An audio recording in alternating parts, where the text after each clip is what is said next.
নমস্কার বন্ধুরা, আজকে আমি পেঁপে আর গোবিন্দভোগ চাল দিয়ে আপনাদের সম্পূর্ণ নিরামিষ একটা রেসিপি করে দেখাবো। আশা করি এই রেসিপিটা দেখার পর আপনাদের ভালো লাগবে।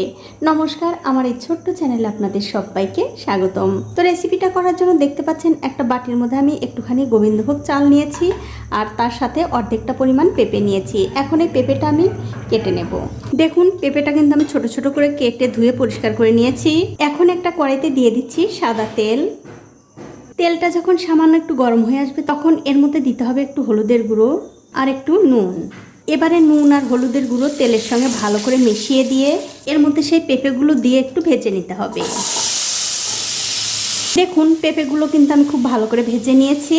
এখন এই পেঁপেগুলো আমি তুলে নিচ্ছি। পেঁপেগুলো তুলে নেবার পর ওই তেলের মধ্যেই ফোড়নের জন্য দিয়ে দিচ্ছি গরম মশলা। এখানে আছে দারচিনি, এলাচ, লবঙ্গ আর তেজপাতা। এবারে তেলের সঙ্গে সামান্য একটু এই ফোড়নগুলো ভেজে নিয়ে এর মধ্যে দিয়ে দিচ্ছি সেই গোবিন্দভোগ চাল। চালগুলো কিন্তু আমি ধুয়ে জল ঝরিয়ে নিয়েছি। এখন আমি এই ফোড়নের সঙ্গে চালগুলো একটু ভালো করে ভেজে নেব। দেখুন, গ্যাসের ফ্লেমটা একদম লোতে রেখে চালগুলো আমি 2 মিনিট সময় ধরে খুব ভালো করে ভেজে নিয়েছি। এবারে গ্যাসের ফ্লেমটা বাড়িয়ে দিয়ে এর মধ্যে দিয়ে দিচ্ছি আমি 3 বাটি জল। যেহেতু আমি এই বাটিরই প্রায় 1 বাটি চাল নিয়েছি, তার জন্য 3 বাটি জল দিয়ে দিলাম।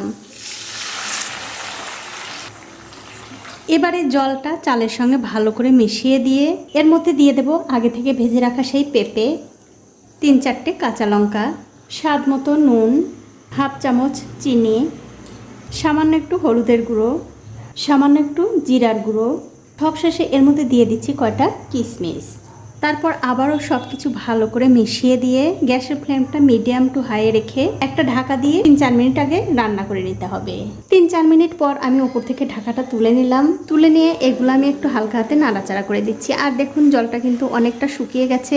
এই জলটা কিন্তু আরও একটু শুকাতে হবে, তার কারণ এটা যত ঝরঝরে হবে খেতে ততই ভালো লাগবে। দেখুন, হালকা হাতে কিন্তু আমি একটু নাড়াচাড়া করে দিলাম। তারপর আবারও ঢাকা দিয়ে গ্যাসের ফ্লেমটা লো টু মিডিয়ামে রেখে আরও 4 থেকে 5 মিনিট আমি রান্না করে নেব। 5 মিনিট পর আমি ঢাকাটা তুলে নিলাম।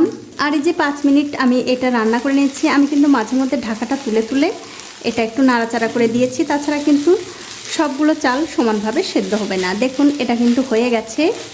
সবশেষে এর মধ্যে দিয়ে দিচ্ছি 1 চামচ ঘি।